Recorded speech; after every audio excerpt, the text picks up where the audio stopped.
friends, this is Trish and welcome to Teacher Therapy. Today we have a very special guest named Fatina and she is a first year teacher that just ended the school year. So we're going to find out what it was like in her very first year and I'm sure she'll have lots of fun stories and things to tell us. So let's go ahead and dive right in. I like to ask people what initially got you interested in education? Originally, I was a Tri-County youth counselor. Tri-County youth counselor is like a third-party service where we offer mental health counseling for students and sometimes teachers that are going through hard things in their lives. So in my county, I worked in like 5 schools, and in the 5 schools, I was seeing 30 students in total. And with that, that's when I saw a lot of teachers getting burnt out. I saw a lot of the students in their behaviors and them being like after the pandemic, that's when they started exhibiting these behaviors like they didn't really know how to regulate their emotions. They took it out on the teachers, which led the teachers to be frustrated and burnt out. Like I've seen so much in that before I got into teaching. I've seen assistant principals broke down. I saw teachers broke down. I've seen them in the midst of quitting. It's like so much you see in that position. So then I thought to myself, I was like, you know what? Why don't I get in the position of being a teacher? Because it was a good time. You know, people were quitting. They needed teachers. So it was just a time for me to like do so, which is what I always say. So I was actually working for Tri-County Youth before I became a teacher. So that is what happened. I got in, I did the interview, then I was actually hired on the spot, to be honest. So it was a really smooth process. So I said to myself, like, you know, I want to understand what it's like to be in the shoes of a teacher. Definitely. So did you end up taking an alternative certification route or did you have your teaching license already? How did that work out? So in this county, we do conditional certificates where you like become a teacher, but you have up to 2 years to take classes to become certified. And if you don't take that, it's like long-term, you get bumped down to like a long-term sub. I got the certificate, but I have 2 years to take the classes to get the certification. Other than that, otherwise you get bumped down to long-term. That's the thing. But then again, since I also mentioned I'm doing my master's in social work and I'm almost done. So it wouldn't be any point. I just wanted to see what it was really like to be in that. And a lot of social workers teach. That's really cool. I hadn't actually heard of a program like that, but I'm really in favor of that because like you said, so many teachers are leaving. And I know that there's a lot of people that, you know, they wonder what it's like and they go through almost 5 years of school, including student teaching, only to get in the classroom and find out that it's miserable. And I actually did like a similar route. I was essentially taking master's degrees to become a teacher while I was teaching for the first time, which was crazy. So I'll just go ahead and ask you, like, what surprised you the most about actually being a teacher in the classroom? That's a lot. That's rather loaded. So what really surprised me, I had this initial thought like it was going to be a smooth sailing process. Meaning, for example, the kids will be well, and with my social work background, I'll be able to relate to them on a social and emotional level. But what surprised me is like I'm currently in a Title I school. And in a Title I school, there's a lot of problems. Not only it's bad enough that the families are below the poverty line or in low income families, but these kids have a lot of trauma that follows them every single day. That it's become their norm. So what surprised me is like I thought it was going to be smooth sailing, but when I didn't expect the disrespect. I didn't expect them to be disrespectful. I didn't expect them to have problems that would like overshadow everything. I didn't expect, and also on top of that, they're below grade level, which is a problem. So there's an assessment we take in school that's iReady. And iReady, it just shows you what grade they're currently in. So I didn't expect them to be 2 or more grade levels behind, which was a big shock to me, considering what the pandemic had brought. So that was another shock to me. Those are the only 2 things that stood out to me. Oh, yeah, I can definitely relate. I've had a lot of similar assessments that they give them at the beginning of the year. And pretty much every single year I've taught, with the exception of 1 year when I was teaching in private school, I would say at least 70% of kids would be 1 to 3 years behind regularly all the time. And it was just really, really hard because, of course, you know, they're going to tell you the expectation is that 100% of students are on grade level, and then they want the students that are already on grade level to show 1 to 2 years of progress. So that's a lot of pressure on the teacher. So what grade did you end up teaching? I'm in 5th grade. 5th grade. So did you have to do all the subjects, or did y'all departmentalize? Well, when I first started, I had to do all the subjects, but like in mid-year, like January, we started departmentalization. So I was solely teaching math. No, not math. I was solely teaching reading, and I was teaching social studies and science because we don't have a science teacher at the time. But I was solely focused on reading when we departmentalized. Nice. So how do you think students have changed since you were in school? Because I think that's something else that tends to surprise people when they first start working with students. Man, I talk about that all the time. I've seen so much change. I was born in the 90s. So in the 90s, you don't see most of the stuff that happened. You would never see a child openly cuss out a teacher, hit them, disrespect them, talk while they're teaching, be rude, walk out of the classroom without permission. And the thing is it's just the behavior that threw me off because I grew up in a different time than they did. And they have a hard time regulating their emotions as well, which is also a huge problem here. So it was such a shock to me. But then you also have to be empathetic because at the end of the day, also, they're just really only kids. They don't know. We as adults have to really show them the right way and guide them in the right way. But it's hard to do that, minding that they have an abundance of problems that unfortunately overshadows their learning. And it's hard to do that because you can't even teach without even like figuring out what the root of the problem is. Why do they act the way they do? Why are they disrespectful? Why are they rude? So that was a huge shock to me because most of the things I've seen, very, very hard. Like, for example, I'm not sure if you know, like the suspension doesn't exist. My time it did. We were suspended for minimum 3 days, maximum 5 days, and it was extreme. It was at least 10 days. And expulsion happened too. Expulsion doesn't exist anymore. Doesn't exist. In suspension, the highest they suspend you is like 1 day. Like there is an example. I have a story. There's some stories I want to share. Like 2 boys had brought a knife in my classroom. Yes, they brought a knife in my classroom. Well, one of them got it from home, and then other one, they said to frame another boy for it. So he can get in trouble because they didn't like the boy. So I had a couple students over and we were watching like Dhar Mann, the educational videos. And then I heard whispers like, hey, there's a knife here. And I started getting concerned. And I was like, okay, so if you have a knife here, you really need to let me know because I have to report this. This is very dangerous. That's when our school counselor came in and he talked about, he said the same thing I said. He reiterated it. But knowing that they're kids, they don't want to like snitch and speak up. So the guy that they framed,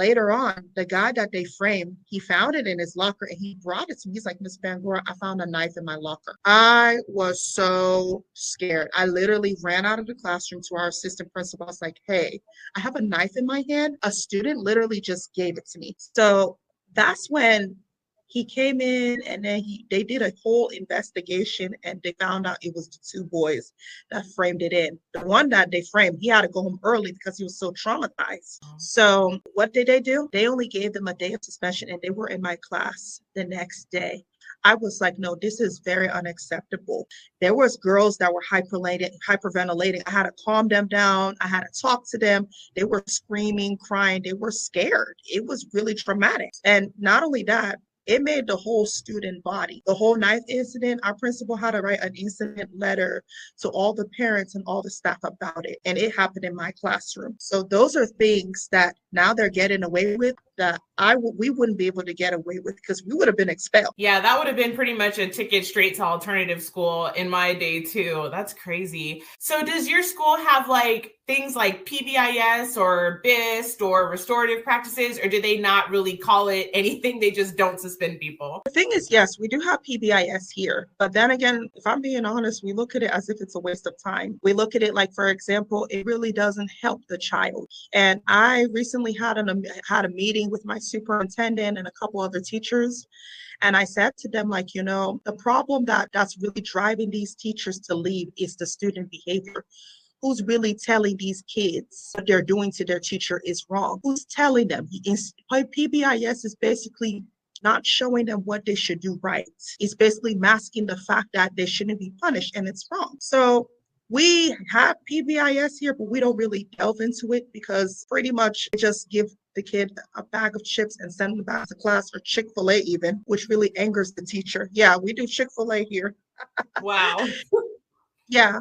So it is a waste of time. And I just think, for example, it really doesn't teach the child anything. And I expressed to my superintendent that we should come up with consequences that are reasonable for the child, and it's reasonable for the administration and the teachers to give the child, so that they can learn from it. As you and I both can agree that PBIS, you don't really learn anything from it other than the fact that you're masking the fact that they did something wrong. Definitely. So that's really interesting. Would you say that behavior was one of the number one struggles in your first year of teaching, or was there something else that stands out as one of the hardest things about teaching? I would say the behavior. In my case, the behavior was really bad. As a first year teacher, the kids really don't respect you. They don't respect you. They don't listen to anything they say. And I teach fifth graders, so they think they know it all, when in reality, they're just only kids too. So I think what I'm getting here is, for example, the behavior was one of the biggest problems. I could barely even get through a lesson without somebody either talking through my lesson, or running around the classroom, or cursing, or leaving the classroom without permission. It was a lot. And then I had to call so many parents. And also that some parents, they are supportive, but then again, they're not. So it was another one. And then like you had to like work with the fifth graders on their reading or their math level that they placed on, which also, and I don't have like support. I don't have an IA or anybody. I just do it on my own. You have to work with them where they're at. And it's hard too, because not everybody learns the same way. Definitely. So are you kind of feeling like you're going to go back next year and try again, or are you leaning towards not going back? I mean, I'm determined. I look at it at the end of the day, just because the year was difficult, it doesn't mean that it's going to be the same way. And I tell people this all the time, that I'm glad I went through the year I did, so I know what to expect. I know what I want in my classroom. I know how I want my classroom to run, how I want things to be, how I expect my students to be, my expectations. And I know a lot, and most of the admin and most of the teachers I've spoken to, they've had similar experiences to mine. They were very frank about it. So I say like it is, I am open to trying again next year, which is why I signed a contract again. But I'm really open to it, so I can know what to do differently. So did you feel like you had the support that you were hoping to have in terms of like admin or instructional coaches, or did they have more of a hands-off approach? In the beginning, it was more of a hands-on approach. I had my assistant principal come in and coach me and help me.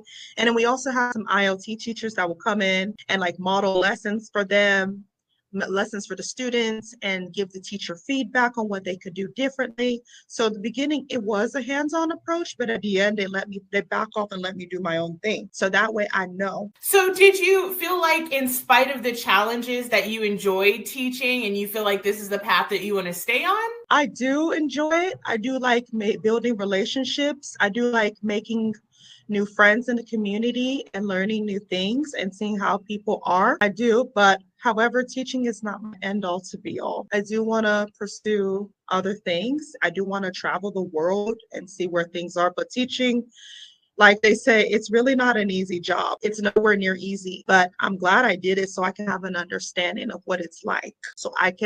Because I don't know if you've heard people say how people bash teachers in the media. They're not really as understanding and supportive as others would like to be. And that's why I said, if you really want to understand what it's like to be a teacher, become one. This is a perfect time to do so. But I'm glad I can honestly say like it was very challenging, but it's rewarding, because at the end of the day, we actually had our promotion yesterday. The kids were very emotional. They were thanking me. They were like, Ms. Bangura, I know we put you through a lot, but you really never gave up on us. And that really hurt my heart, because we had some teachers that actually left in the middle of the school year. We did. And it can really destroy a student, for saying especially I had a great relationship with them. But hearing that kept me going. So did you feel as if the people that were around you supported you in your first year of teaching? Because I know that I've talked to some teachers, and sometimes even myself kind of felt like going to different schools that like teachers were very afraid to acknowledge how hard it was, and they felt pressure to kind of have what's called toxic positivity and just, you know, put everything in a really, really shiny light. So did you feel like that, or did you feel like people openly acknowledged how difficult it was? I feel like people overly acknowledge what I went through, because remember, most of the people I did talk to, their first year was difficult, so they can relate. But however, I did have some people that made it sound like everything was like easy. Like, oh, you can help, you can regulate these kids. You can tell them a response. You can do this. And I'm like, you all don't really understand what it's like. Or rather, you forgot what it was like to be in your first year when you had trouble with classroom management, when you had trouble building relationships, when you had even trouble getting through a lesson without any interruptions. You say that because it's easy for you, but you forgot what it's like to be in my shoes. So I feel like some people did support and some people just like put on the toxic positivity, like, oh, everything's gonna be all right. You can do this, without even like really understanding the background of it. Because I'm not saying everybody's first year is perfect.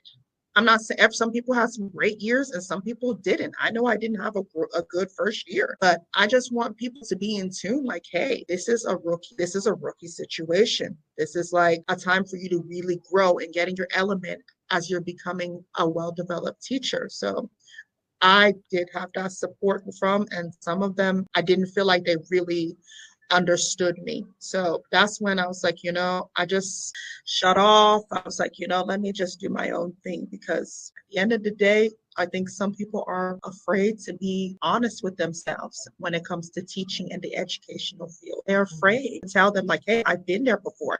I know what it's like. But you're like 10 or more years in and you're telling me that, oh, you just have to be more firmer. You just have to do this. You just have to do that. I'm like, okay, but I'm not you. I'm barely been in it for 5 years. What do you want? I'm kind of smiling because I'm remembering one. I don't know if it was my first year or my second year teaching, but I remember talking to like a veteran teacher, and to me, she was just like the Jedi of all teaching. Like, she was so amazing. And I was just like, kind of blurting out all of the struggles I was having. And she was like, oh, that's just what classroom management was for. That's just what classroom management is for, and walked away. Mm-hmm. And I'm thinking, like, if I had that classroom management, then I obviously wouldn't be having these troubles. So I can definitely relate to like, I do think a lot of people do forget how genuinely hard it is. So did you ever feel like the stress from the job was affecting your personal life or your health or your happiness levels? Or did you have, a way of separating yourself from the stress and kind of going about your day after you left the classroom? At times I felt like, for example, I put it past me, because at the end of the day, I try not to take work with me. But then like whenever I got like in a disagreement with a student or I yelled, it kind of affected me. And in first year, you are going to do a lot of yelling. You're not going to really know what it's like to really regulate these children. So whenever I had like a fight with the students, it really brought my mood down. It really dead me. And sometimes I question, like, am I really cut out for this? Do I really know what I'm doing? How am I able to relate to these kids? And then also one of my ILT teachers, my God, she said something that really, really made me mad. And this is another one. So there was one time that we came from recess, and after recess, the kids are rather rowdy. Learning is the last thing on their mind. So I'm trying to get them to get their reading books out so we can get through the lesson. So on one hand, some of the kids came up in front of me to like do the lesson. The other was either on their computers. They were like talking to their friends. They were like being loud. I got overwhelmed and I was almost about to go home. So I called administration, and then my IoT teacher comes in and observes the scene. So she asked me, she's like, hey, is everything okay? I was very frank with her in that moment. I was like, you know what? I'm only going to focus on the people that do want to learn and do want to be here. I can't keep pulling the horse to the water when it doesn't want to go. I'm sorry. She left it at that. So the following day, she asked me, she's like, hey, can you come and talk to me? I was like, sure, no problem. So that day, I went to her office, and that's when we had a conversation. She goes, I looked in your grade book and most of your kids are failing. They have all Fs. And I was like, well, to be honest with you, you should be having that conversation with their parents and them, because if they really wanted to learn, they really wanted better for themselves, they have to do it for themselves. They have to want that for themselves. I can only do so much as give them the tools. And then she goes, well, it alarms me because they're about to go to middle school and they can't have those grades there. I'm like, okay, as I said, there's not much I can do. What do you want me to do? I'm doing the best that I can. If they're not doing the work and they're not applying themselves, there's not much we can do as teachers. We can only just do so much. Then she goes, well, I feel like with your classroom management, what do you want to do differently? Then I said, I do want to have more regulation in the classroom. I went through this year so I can see what I can do differently, which is what I'm glad that I went through. I said the same thing as I said. So she's like, I feel like they're hearing you, but they don't look at you as an authoritarian. You're not authoritative. They hear you, they don't respect you. You need to act like you're an authoritarian. And I was like, okay, well, at the same time, I understand where you're coming from, but then again, the parents, she's like, let's leave the parents out of this. That's where it really threw me off. I was like, let's leave the parents out of this. The parents are the very reason why these kids act the way they do. I'm not blaming the kids or anything, and I'm not saying anything, but you're saying for us to basically take the fall for why these kids act the way they do. And you're not even acknowledging that I had almost had a breakdown that day. You're just saying like, oh, let's keep the parents out of this and do what's best for the kids. So that's when she goes and tells the principal behind my back. And the principal, she was like, yeah, it scares me on what you said, because it scares me because these kids really do need a teacher that's going to be devoted. I was like, I haven't left yet. I was just tired and frustrated that day. She was like, yeah, but then again, you have your most of your kids are failing. It's like they're not, that's not really their grades, because every 2 weeks we update it, which it wasn't been up 2 weeks. That's when she was like, if you ever need a break, you ever need anything, just have one of us watch. You need like water or anything.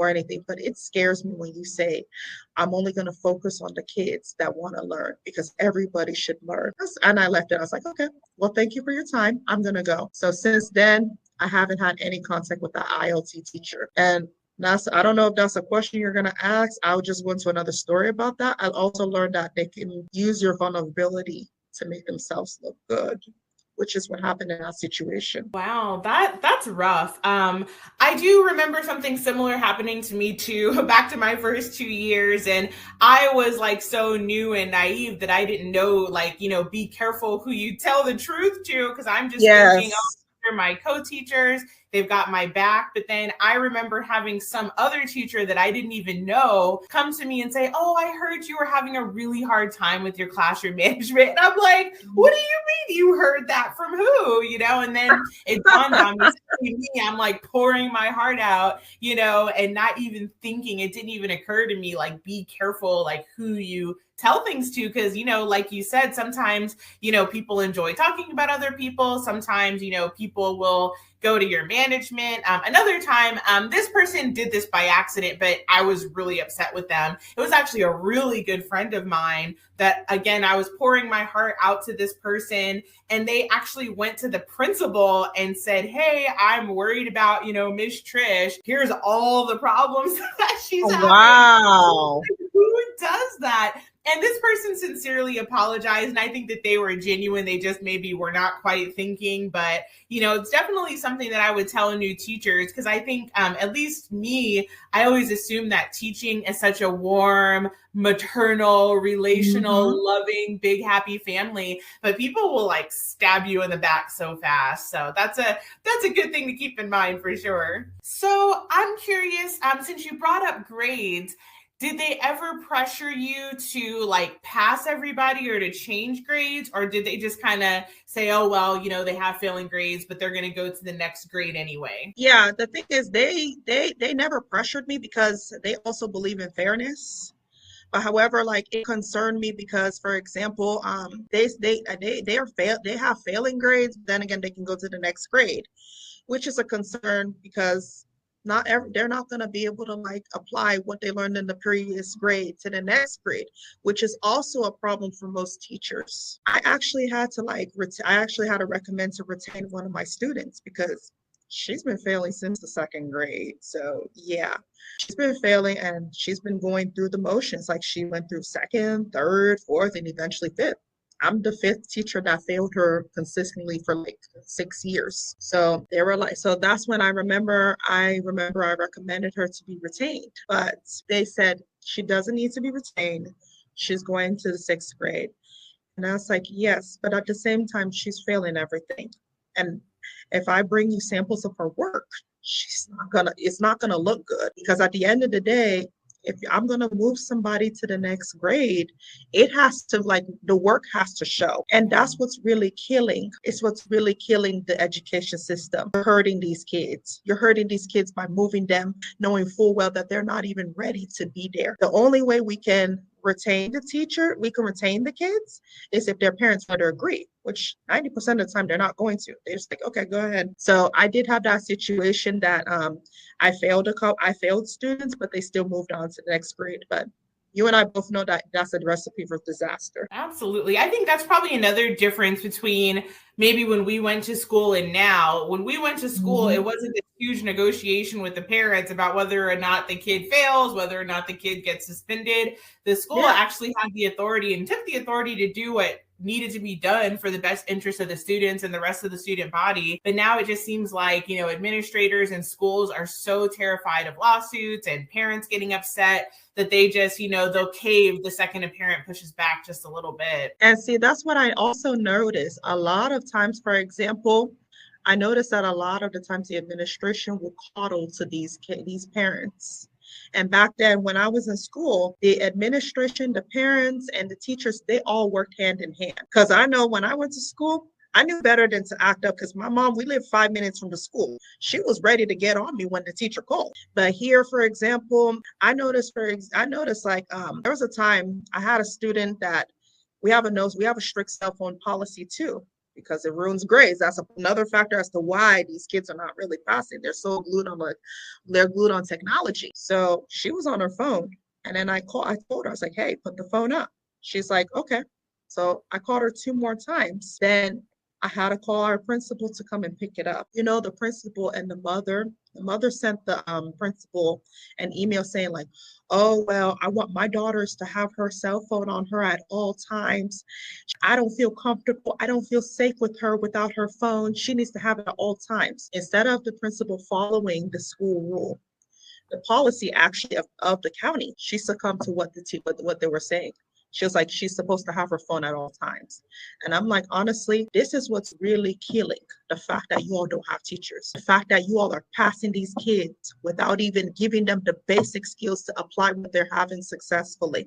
The fact that you're letting them get away with murder and what is the point of having a policy when you're not even going to follow it? What's the point? The fact that you're succumbing to this woman's request for her daughter to have a cell phone, you know full well that's a violation. Even teachers are not even supposed to have their cell phones on them. So that's the thing. I understand them again, because at the end of the day, it is their livelihood. They have to do what they have to do to survive, even if it means to succumb to what the parents would say, even if it's not really, it doesn't make sense. But also, what I also want at the end of the day, we need to be ethical about what's right and what's wrong when it comes to education, because we're hurting these kids. We're hurting them. And if they don't get it together, that's a life of hardship. It's a life of hardship. It's a life of poverty. It's a hard life down the road if we don't give these kids structure and discipline. And if they're going to keep succumbing whatever because the parents have said something, it's a problem. Now, I'm not sure if you heard about the fact that you remember, like, I don't know if you heard the news recently that they're banning books. Yeah, I've kind of heard whispers of it, but the only ones that I heard of being banned were ones that seemed to have adult, inappropriately themed things in the books, but I haven't really heard much about the other ones. So I don't know if you ever heard recently, I don't know if you heard The Hill We Climb, Amanda Gorman's book, the one about when she read it about the recent inauguration. So a parent complained about that. They complained about the poem, and the poem is not even that bad. I read the book. It's actually really beautiful. I don't know if they didn't agree with the wording or like what the content was or the background of it, but yeah, it's banned in Florida. Yeah, I hadn't heard about that at all. So, like, what is it about again? Like, I mean, I'll have to Google it and find out. So basically, it was like one of the poems she read at inauguration about how like you go through perseverance and you go through like hardships to get to where you need to be. So it's actually like basically about perseverance and strong. Like you keep climbing no matter how hard it gets. So that's what it basically is about. But like I said, the parent did not agree with it, so she went through the county and it got banned in the schools, and it was a problem. Yeah, I think that that is another thing that, you know, probably even 10 years ago, teachers were not so caught up in the crossfires of politics. But I just know, like, even during the pandemic, it was so hard because literally it was like sometimes like a 50-50 divide. You know, one side really thought that one thing was right and the other side thought that their, you know, thing was right. And teachers are caught up in the crosshairs because either, you know, one side is saying, oh, you know, teachers are being weak and they're bowing down, they need to stand up. And then the other side is like, no, teachers are being activist and they're, you know, agenda. So it's just like crazy being caught in between because for one, you know, we're not really even in a place to make policy. We're literally following what we're being told. And for two, we're not in a place really to talk about what our own personal beliefs are. And so I just, you know, remember it being so hard, you know, because like kids would ask me things, you know, and I know that they were asking to tell their parents. And it was just a weird situation to be in. And I mean, I left in, you know, 2021. And so that was kind of one of the, you know, the time where we were doing like hybrid online. And then some people were staying home and then they transitioned people to being in person. And there was just like all of these different policies. And so, you know, that's one thing that I really still do not miss is just like the politics of all of it. Yeah. And even now, like I will get comments all the time accusing me of literally the opposite of what I believe on both sides. It's so funny, you know, and they're like, you know, I know all you teachers are da da da da da. And I'm like, I literally don't even believe what you're saying, but it's like because of the news and because of social commentators, people get whipped up into a frenzy about teachers and educators without even stopping to find out, like, is my theory true? And so, you know, that just reminds me of all of that. But the thing is also, I feel like teachers are in a box. We can't teach what we want to teach. We can't do whatever we want to do. We can't say whatever we want to say. It's like so much restriction on us. And I believe in fighting for what's right, even if I stand alone, which is why I said not to blur me, because I don't mind telling you anything that's going on. I don't mind. But also what's hurting the fact is like, you know, they have to suppress themselves and come back to work the same every single day, knowing full well that the curriculum is watered down. The fact that these kids cannot relate to the material there, because I know like I teach reading and most of the stories we read, they cannot relate to that. When I was in school, when me and you were in school, we actually read things that can relate to us and had us really thinking and visualize what we will be like in that situation. They can't do that. They don't have that opportunity to do so because everything is so watered down, and they pretty much took the power away from us. And which is what's really key. There's a lot of factors as to what's really killing the education system, but can't even be creative. I remember, for example, I was wanting to show my kids Hidden Figures because it was Black History Month. So I was watching Hidden Figures, and my principal happens to come by. And she was very unprofessional, very. She asked me in front of the class, she was like, hey, are you supposed to be showing that? What rating is that? I was like, it's PG, but because it's like Black History Month and we had a health lesson at that time, but our counselor didn't show up. So I was like, okay, let's just show it to them. And then that's when she was like, is that PG? Is that G rated? I was like, no, it's not G-rated, it's PG. But I figured that the kids would like to watch it since it's like, you know, Black History Month. And I just think it's really appropriate. She's like, oh, you're going to get me fired. Please stop. Man, I was so mortified. That's when one of my students even asked me, they were like, Spangora, are you really going to get her fired?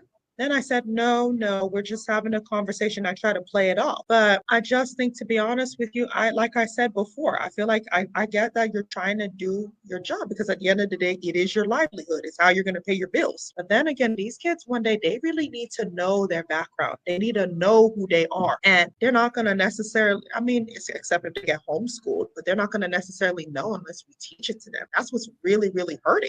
Nobody, they really don't know what culture is, if I'm being honest. Yeah, I definitely think it's a really tough time to be a teacher, and my heart just goes out to any educators because I mean, I feel like in general, at least how I felt was already like I could never win because it was never enough, and I was always blamed for student scores. But then I think with the layer of like parents, just almost looking for teachers to be doing the wrong thing. And on top of that, a lot of times admin kind of being unwilling to back up teachers. It just feels like such a losing job. So I commend you for being willing to try it out and being willing to stick with it, another year after all of that, because I think a lot of people would not go back, even just experiencing what you have so far. And I had an amazing admin. I had an amazing supportive assistant principal. Like, he backed me.